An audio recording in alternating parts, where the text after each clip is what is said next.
Hello, and thank you for joining us for this episode of the Candid Divorce Lawyer. I'm Kimberley Davies, and today I'm joined by Elinor Harvey. Elinor is an accredited relationship and psychosexual therapist, a divorce coach, and recently became the first ever therapist to be fully qualified as a collaborative practitioner in the UK with resolution. So in our last episode, we looked into the topic of how you work out if you're making the right decision to divorce and all of the range of emotions that come with that.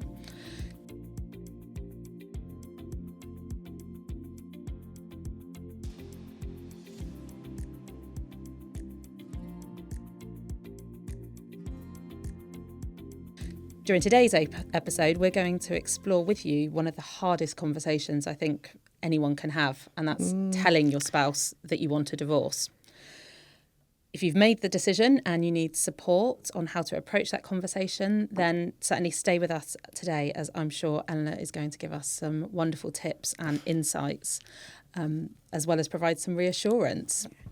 So, Elinor, before we start, perhaps you could tell us a little bit more about yourself and what made you become a therapist and divorce coach. Of course, yeah, absolutely. So thank you so much for having me for a start. I have been working in the field of mental health and psychology and psychotherapy for over 15 years. I originally did a psychology degree at university, and there's lots of applications obviously to the degree, but I always just wanted to apply it in a really direct way, working directly with clients and patients. And I worked in the NHS for a long time, working more with anxiety and depression and panic attacks and really sort of common mental health difficulties.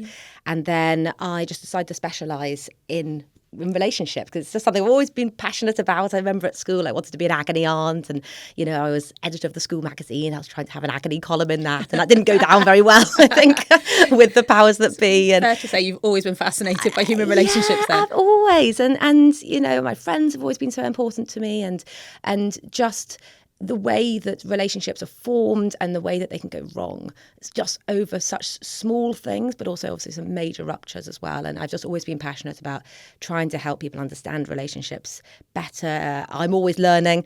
From my clients as well. And, I feel very, very, very fortunate to have found a career where I have wonderful conversations with clients day in, day out, and with other professionals like yourselves. And I love it. It's not like going to work. It's something I just really, really care about. I tend to find that when I always meet with my clients, and it's quite clear from hearing you speak already that you'll say a similar thing, that one of the first things I always try and explore with them, because of course I'm the divorce lawyer, they're coming to me because they have decided that they would like to separate. Yeah. Sometimes they haven't made a definite decision, but they are further down that track of the decision-making process. And so one of the first things I always try and explore with them is whether or not they have a support network around them. Yeah. That doesn't necessarily mean a professional. It could be trusted friends or family. But I do it because I think it's absolutely invaluable, but I'd be fascinated to hear your view on it and what the benefits are of just having those trusted family and friends around you in that moment. And also the benefits of then having a divorce coach, because I know for a lot of people, they may feel, I've got a best friend, I don't need anybody else. That may be enough, it may not. So I'm just really interested to hear your view on the different benefits of having the different layers of support around you. And that's a lot. I love that sort of, way of putting it. There's those different layers. It's not about one being more important or less important or replacing one or another. Having a stable, secure base of family and friends to support you, through divorce, through separation is absolutely vital. But, we've got to love our friends and families, but they're not always independent. Yeah. They could be biased. They can often say what we want to hear because they're on our side, because they love us. And that's really, important to have that secure base of love and care. But actually, I suppose where divorce coaching, where great teams of family lawyers come in, is just being able to provide actually that independent sounding board, to be able to challenge a little bit on perhaps preformed ideas or preformed thoughts that might be coming up. For instance, I work with clients who might be feeling so hurt by what's happened to them, the way their ex has behaved, and therefore their natural reaction to that might be wanting to respond and react and say something and treat them how they've treated me, and that sort of very reactive sort of way. And actually, you might get family who sort of, yeah, you should do that, they deserve it, and sort of validate that. And actually part of being a therapist is to validate the way they feel, which is understandably hurt and angry, but actually to see whether we can coach them to respond to those emotions differently, rather than respond with anger back or revenge or anything like that. Say, okay, well, is there a healthier way of trying to communicate the fact that you're feeling so hurt at the moment? Because underneath anger is very often hurt and fear. Is there a different way of being able to convey and communicate what's happened to you so you really feel understood, but without perhaps the potential consequences that reacting in a certain way? And that's really, I think, the value add of having a therapeutically trained professional involved, working, a consultant, coach, therapist, with these interchangeable words. It's the role I do is a bit of all three of those things, because it is there to someone to process and look at those emotions that are coming up and see actually how they can be explored and expressed in different ways, so they don't impede actually someone moving forwards with their life. And you mentioned then about working with legal professionals. And I know certainly in my practice, I do my best to explore my clients whether actually the reason they phone me today would perhaps be better directed to a more therapeutic based professional as opposed to a lawyer. Obviously, I'm here to do the legal advice, and that's great. And I have loads of experience in the wider picture. So, of course, you can help and guide. But often those services are better placed with perhaps a therapeutic therapist or a divorce coach.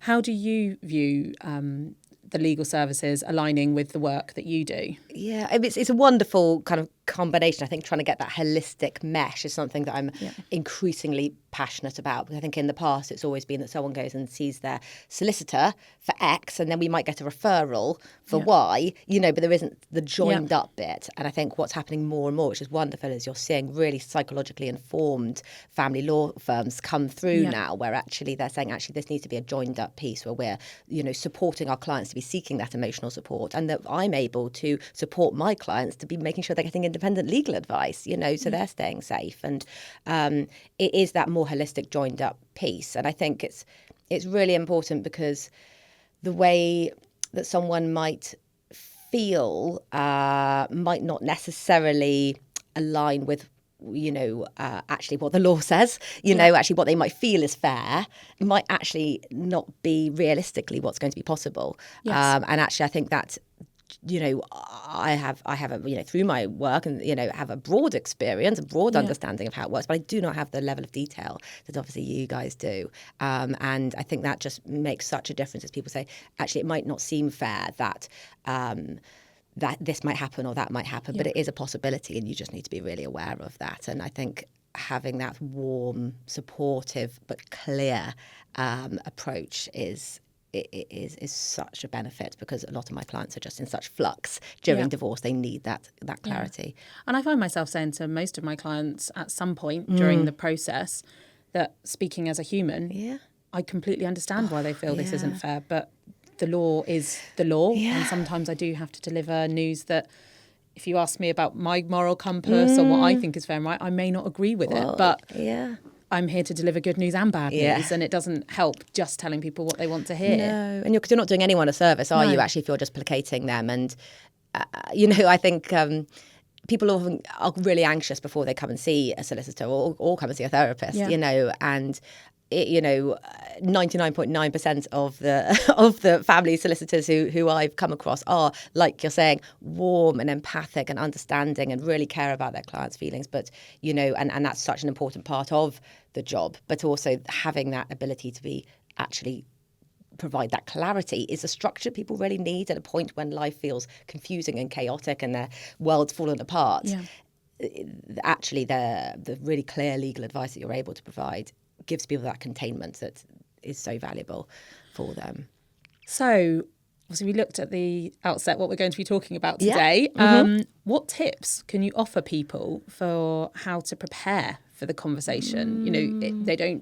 some people might just blurt it out, but for most people, this has been playing on their mind for some time. Yeah. So have you got any tips or tricks to help you get into the right mindset and prepare yourself for delivering that news that you want to separate? It's a huge conversation, isn't it? And you sort of hope it's not one that's going to be coming out of the blue.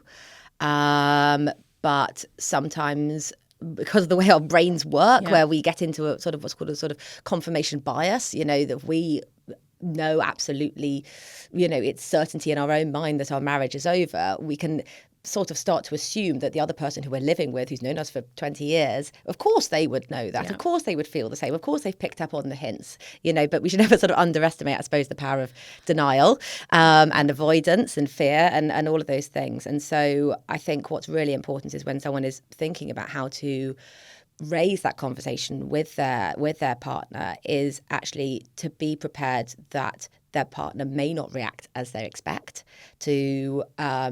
but be sure that they're delivering a message that is firm and kind. And I think those are the sort of the two words that I always really advocate for.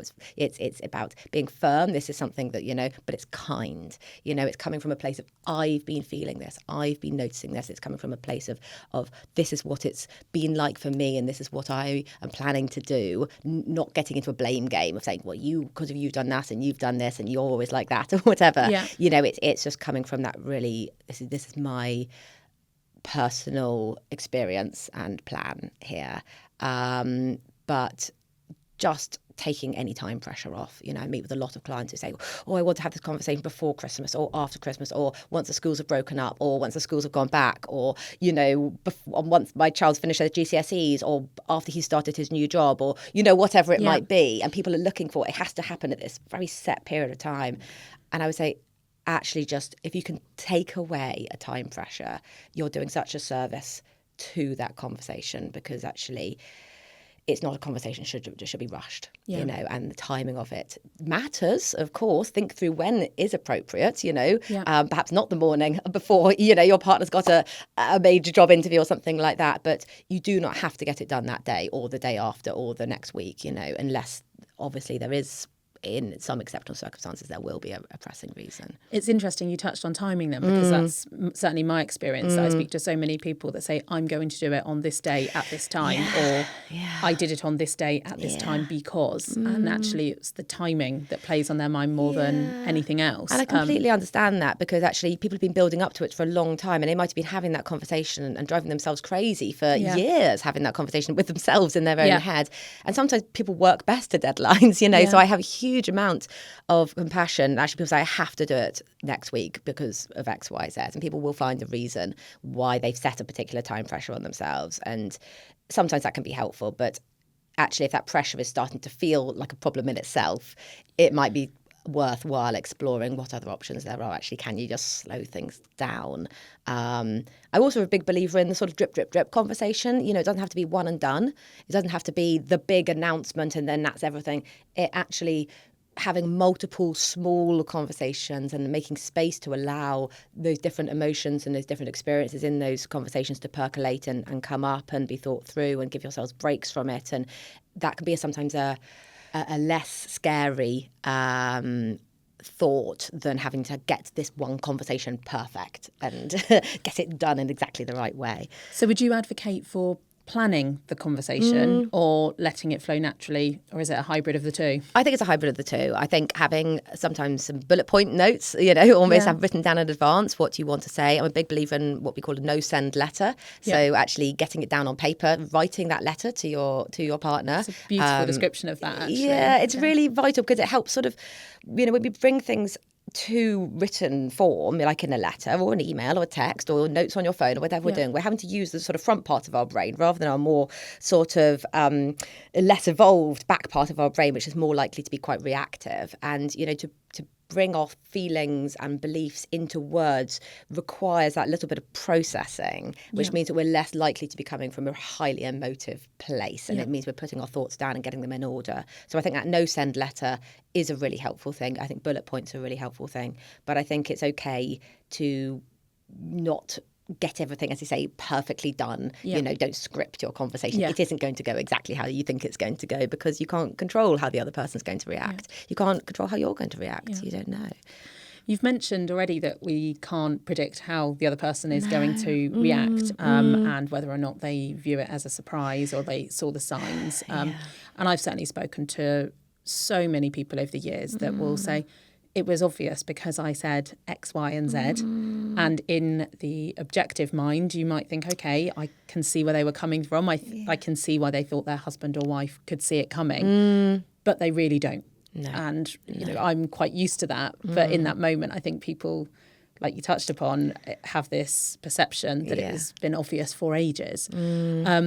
Whilst we can't predict the reactions, are there any reactions that you see or hear about more commonly that perhaps our listeners can factor into their mind that may occur? Yeah, I think it takes people by such surprise when their partner doesn't react how they're anticipating. And I think we've also got to be aware of neurodivergence here as well. Yes. You know, that actually we might feel that we've been laying lots and lots of very clear hints and having conversations over the years. But actually, for some people, those hints and tips, you know, reading between the lines isn't a particular way their brain works, you know. And so unless you've had the clarity of conversation, they might not have actually absorbed those sort of messages that you think you've been sort of saying for a long time. So I think one common reaction is someone just needing to get out of the conversation, and they will people shut down in different ways. Flight mode, pure flight mode. And I think it's really helpful actually almost to think about it in that flight, fight, fawn, freeze, you know, and those four sort of basic, you know, threat reactions. Because that conversation, if someone doesn't want to separate, if they're not on the same page as you, if they are at a different point of the grief cycle, you know, you might have been quite far along that grief cycle, moving towards this is happening, that place of acceptance here. But if someone is way back in denial, they are probably going to have a really strong threat response. And, you know, so that flight response, just want to get out of here. And that might mean them physically saying, you know what, I'm leaving the room, and them getting out. It might be they shut down, and you might think, are they hearing me? I'm talking, but there's not much going on behind the eyes. They might seem to be saying, oh, well, I've got to go and pick up the kids from school now. Or, oh, hold on a minute, something's in the oven. And you think, hold on a minute, we're having a conversation about whether we're getting divorced. Why are you focusing on what's in the oven? You might think that's a really strange thing, but it will just be their response to that threat. Fight mode, of course, them getting agitated, angry. And I think in those points, you just got to think, actually, you know, you don't want to meet anger with anger. You know, you think about safety here, you know, and actually I think saying, let's have time out, you know, making sure that you are, you know, giving your space, you know, in those conversations to say, look, maybe we should just pause this and come back to things once we've kind of calmed down a bit. But fight mood might be them blaming you, you know, well, I've only been like this because you were doing that, you know. Fawn mode, you know, that response is trying to please you. Oh, well, I'll change this, or I'll do this, or, you know, and just trying to do anything possible to kind of get back in your kind of good books. And freeze, that shutting down, that numbing out. And that's a very common threat response as well. So I think any of those things are, I suppose, really typical and really normal. And to just advocate for that normalising, I suppose, rather than using those things to blame your partner for reacting the wrong way. There's no right or wrong way to react. It's just it's always going to be a difficult conversation to have.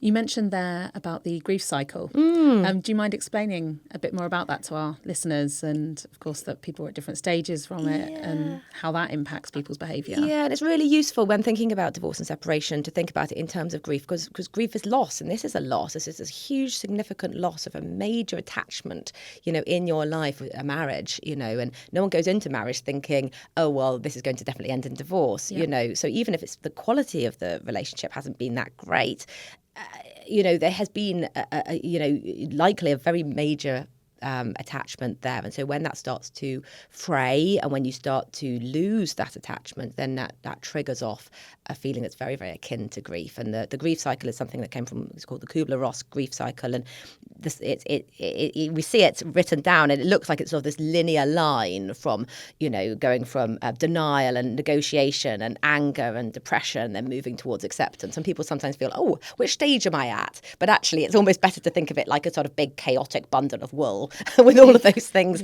Back and forth, back and different forth. days, Yeah, different times absolutely. a day. Oh, completely. And you might be thinking, oh, you know what, I'm moving on here. And then you might be triggered off by a song that you hear, you know, or a conversation or something in a film, or, you know, that might take you right back to a place of depression. You might think, actually, you know what, this is happening. And then you might think, oh, but I wonder, actually, if we just go and have some therapy. I see this a lot, you know, with people who are coming back to couple therapy or trying couple therapy the first time when their partner said, I think actually we need to separate here, because they're just so keen to understand, let's do anything we can. And sometimes that's wonderful. And actually sometimes that sitting down and communicating and saying what actually needs to change in this relationship, and having two people being honest with each other for the first time in possibly years, couples therapy can be really effective, and people can stay married and go off with what I call a version 2.0 of their relationship, where they're saying that first relationship is over, that first marriage that we had together is over because it wasn't working for XYZ reasons, but we are now moving forward with this more honest,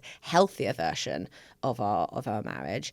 But sometimes actually people come into couple therapy because one person has decided this is over, and it's been over for years in their mind, and the other person is way back at the beginning of the grief cycle, is in a place of denial and fear, and they're saying, okay, we need to come back.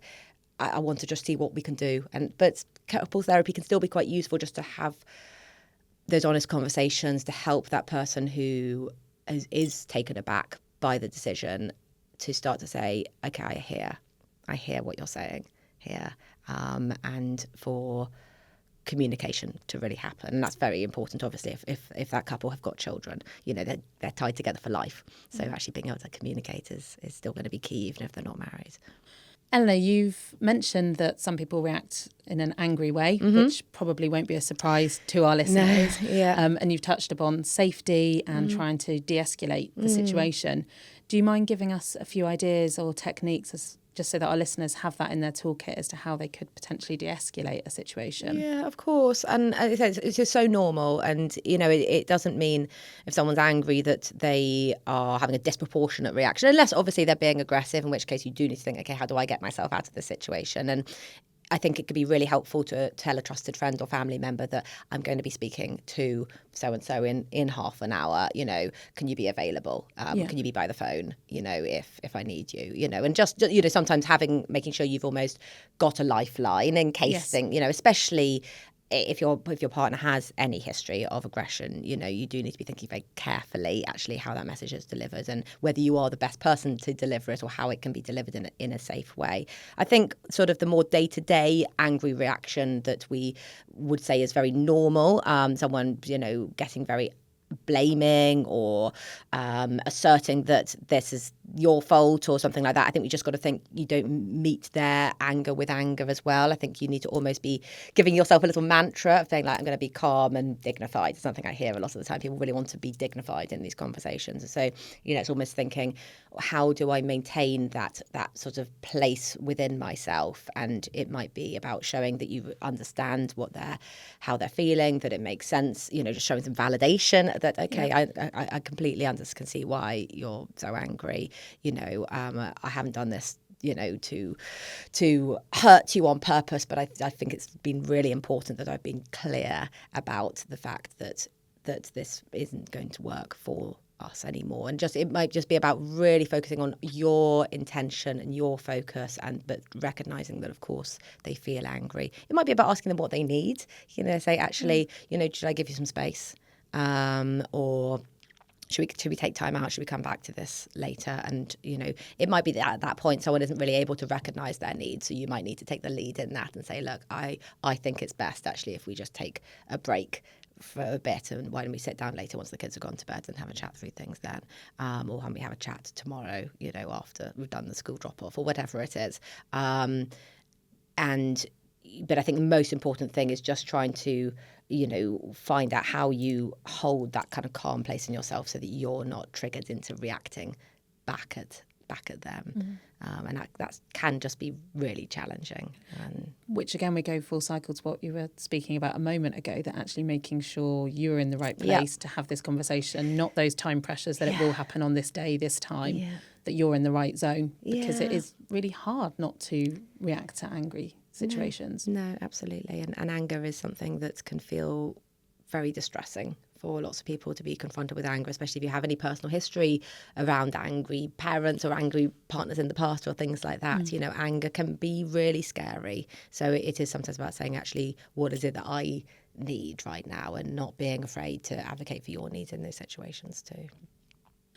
I fully respect that you need to keep all of your conversations with your clients confidential.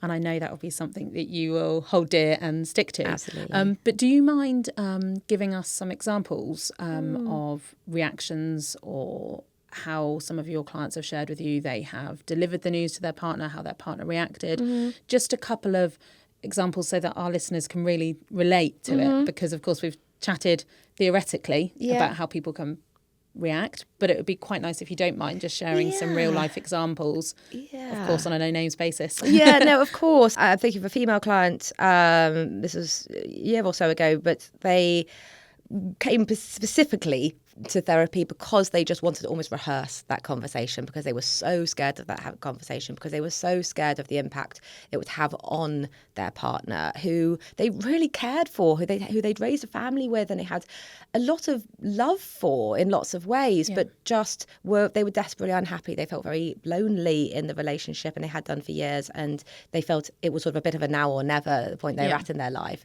But they were really worried about the impact on their partner, and they were very worried about actually how they would feel, how lonely they might be, and how abandoned they might feel, and who would look after them, and all these different bits and pieces. So a lot of the work that we were doing was about how to communicate that, and actually trying to remember that kindness and clarity can sit alongside each other, being clear about what we want, and doesn't have to be unkind, actually it can be honest and can be done really thoughtfully, and but it also doesn't mean that we alleviate our feelings of guilt that we might still have, and that feelings of guilt, feelings of fear are just very normal. And I think it's almost having to get sort of comfortable with the uncomfy, that actually, when you're going through this process, whether you're the one who has decided to have that conversation or not, you are going to have a real mixed bag of different emotions, and that feeling of guilt and that feeling of anxiety about the impact on your partner is a really common one. And so lots of the work I do is about just helping people to notice that feeling and just start to allow that feeling to be a feeling, not a fact. Just because you feel guilty doesn't mean you have done something wrong. It just is a natural feeling because you're a human who cares, and allow that feeling to be okay. I'm really glad you brought that up, because I think we can all too often focus on delivering the news, but actually that's just one step. And don't get me wrong, it is a huge step. It comes with a huge responsibility, delivering that news and that pressure. But actually the emotions afterwards can sometimes be more overwhelming, more overpowering than the build up to it. And so I was going to ask how much work you tend to do with people actually in the aftermath of delivering that news. And I think people don't often think about the aftermath, and I think it's a really kind of good word actually, because it can be just really messy, because you'll think, well, hold on, I want this, why am I feeling so terrible? I'm not allowed to feel. I've done this to them, I shouldn't feel sorry for myself. And people don't give themselves permission to almost have a really normal human emotional reaction. And often they've been so focused on the conversation. How am I going to do it? When am I going to do it? I'm going to do it in a letter. Am I going to do it over text? Am I going to say it face to face? Am I going to try and make sure that my mum's in the next door room or their best friend is nearby? Or, people really do try and plan every detail. I've had people discussing what's going to be for dinner that evening. Is it going to be their favourite meal or not? And all of that. All these things that actually aren't really that important at that moment. Because actually it is about the tone and I suppose, actually how the message rather than when and where and all that. But the aftermath bit is sometimes just really complicated, because we don't anticipate how we're going to feel. We think we're going to feel a certain way, and then we're suddenly confronted with a load of mixed feelings. Oh, hold on a minute, have I done the wrong thing? And finding yourself back at a place in that grief cycle that you never expected to be back at. And people often find themselves, they might have ended the relationship, they suddenly find themselves feeling very attracted to their ex again. And they thought, hold on a minute, I've decided to divorce this person? Why am I suddenly feeling suddenly so much desire for them? And that can be just really confusing. And I think it's sort of about just reminding people that all emotions are okay in this. And I think it's not just the person that's delivered the news, but I often find somebody that has received the news will often say to me, but I don't hate them. Why aren't I angry? They've done X, Y, Z. They've destroyed our family, because they're sort of feeling that blame for them. Yeah. But they want to hate them almost and don't. And exploring that is quite complicated as well. Yeah, and our feelings come out sideways the whole time. So you might sort of not be noticing that you feel angry towards your ex, for instance, but you might find yourself being very dismissive of them, or you might find yourself feeling very vulnerable around them. And actually, sometimes that's why therapy for both partners. But, and I kind of call therapy light, because I'm not saying this is therapy where you need to like go into your childhood and, dig really deep. Sometimes it's about just a therapeutic touch, some emotional support, being really normalized. Because, actually, for someone to kind of accept that, okay, well, I don't think I'm angry, but actually underneath this thing that I'm doing and this thing that I'm doing actually is a sense of that person's taken the best years of my life. I hear a lot. And so they don't think they're angry, but actually underneath it is a huge sense of loss.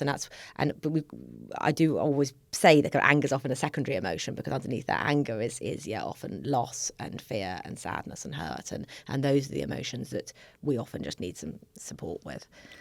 And today we've very much been talking about the conversation between the couple, but we know families are a lot wider than that. They involve obviously friends and wider family, but there often is children involved.